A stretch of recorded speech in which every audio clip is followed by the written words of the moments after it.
Assalamualaikum warahmatullahi wabarakatuh. Hello ma'am and sir and everyone. My name is Sahla Zulfika.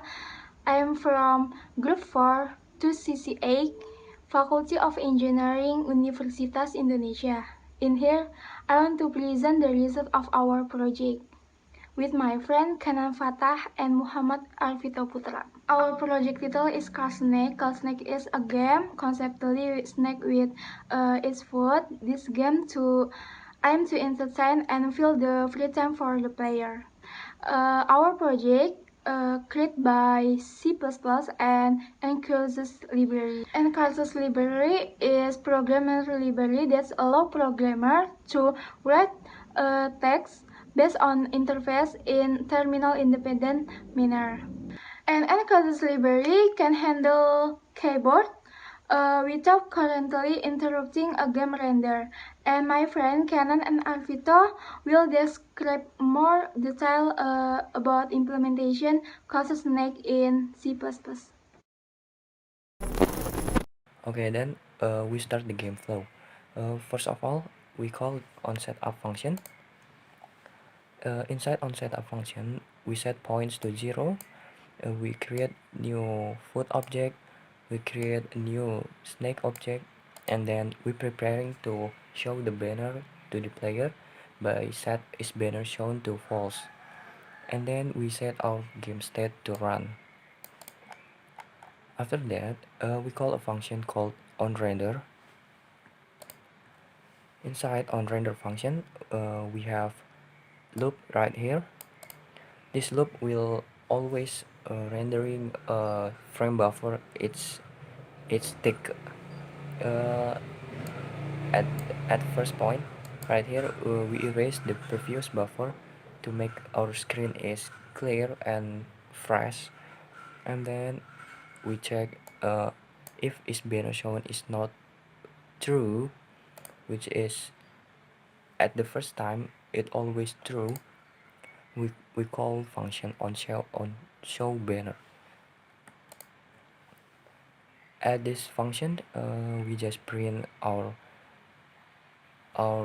entry point banner like curse snake, our game name, and then the authors, and then we just printing a message on the screen. And if the user pressing key enter right here, if cat character is equals to enter, then we set is banner shown to true, and then we can continue to our rendering system.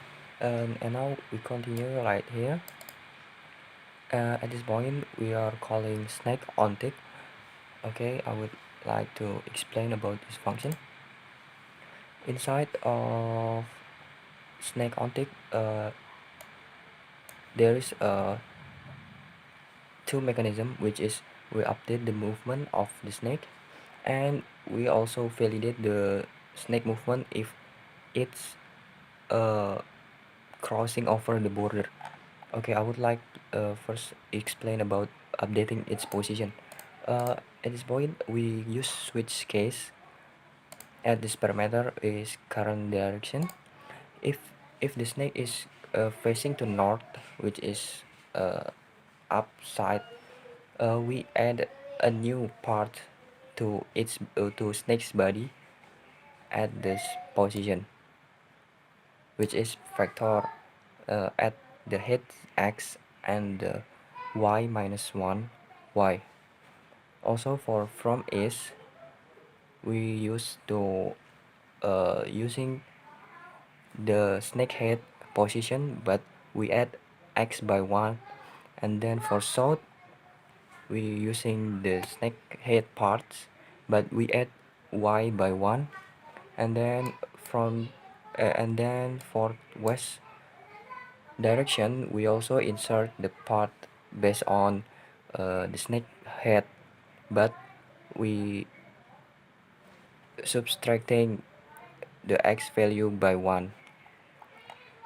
After that we check the border validation. If the snake is crossing over the border, we would like to reset its position to another side of the screen. And now I would like to explain about border validation.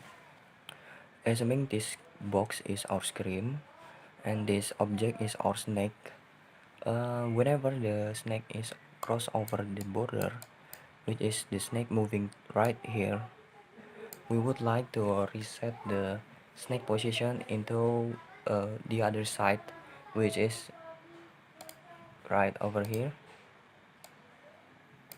Okay, we reset the snake position from here to right here, like that. Also from the south or north side, we do the same thing. If the snake is positioned right here, and then the snake is crossovering the border again right here, we reset the snake position into the other side, which is the top side.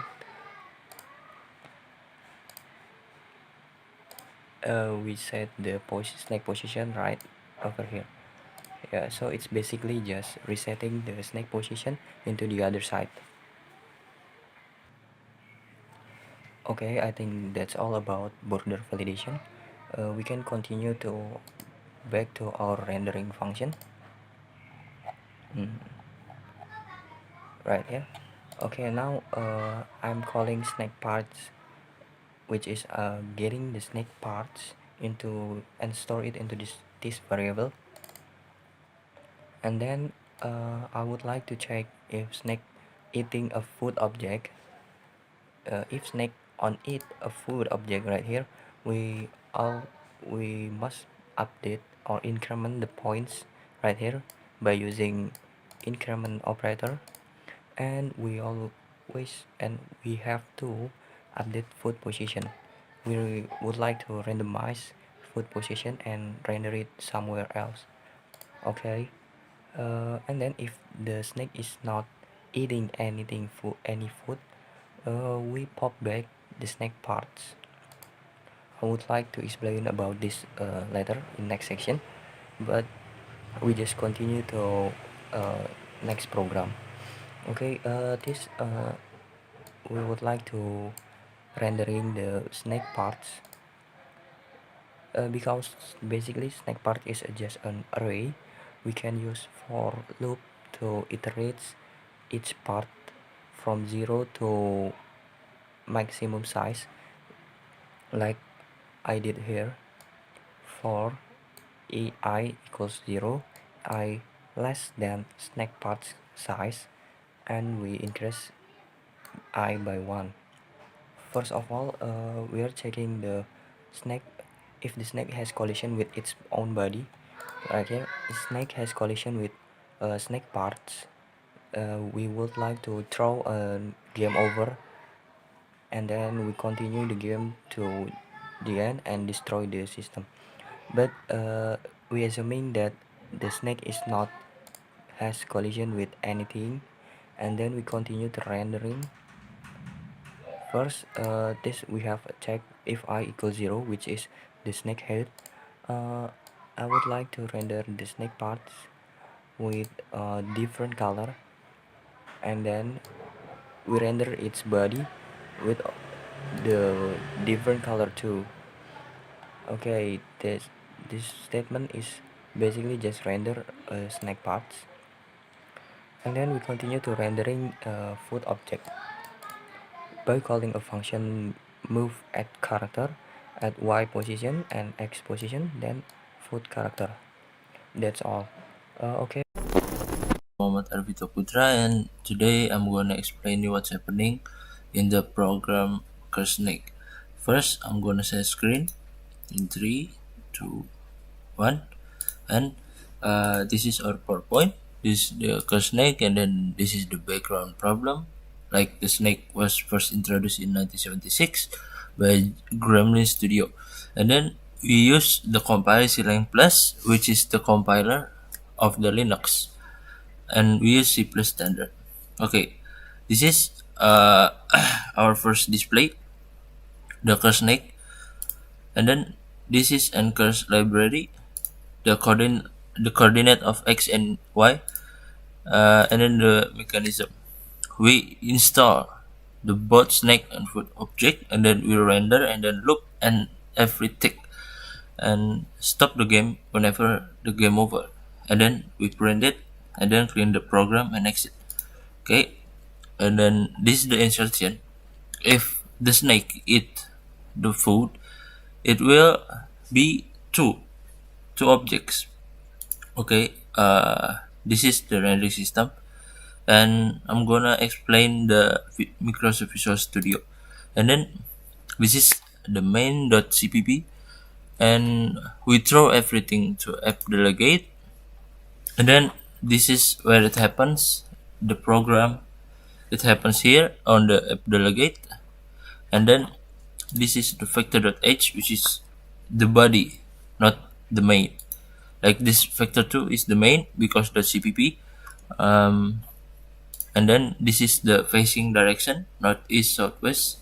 Use the compass facing direction, and then this is snake.h, and this snake.cpp, snake.cpp, where all of this, like the coordinates and the northeast southwest, the facing direction, and then this is if snake eat the food, the coordinate will change, and then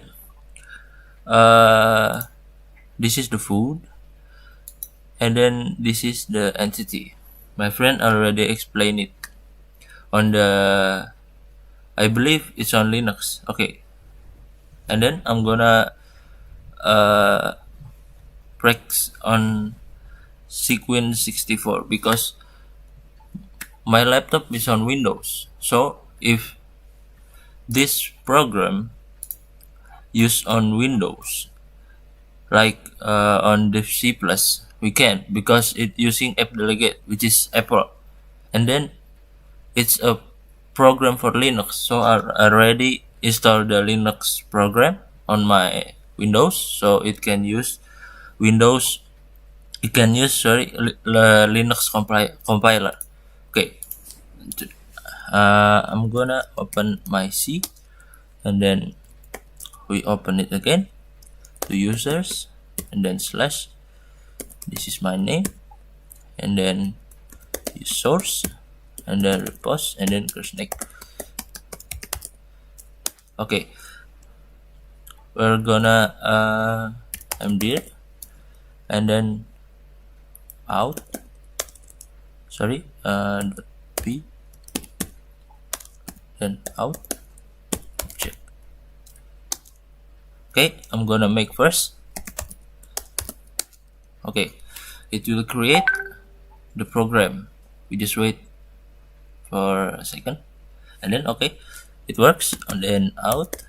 We're gonna out all the program, the snake. Okay, we just type this, and then this is our game.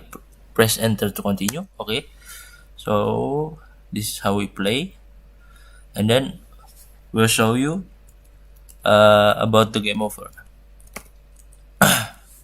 Just wait. I'm gonna eat the food. So if we eat the food, the coordinates, it will change, like it facing direction like west, north, and etc. And then if the head hit the tails, it will be game over. So that's it for presentation for me. So this is for us too. Thank you. Okay, sorry.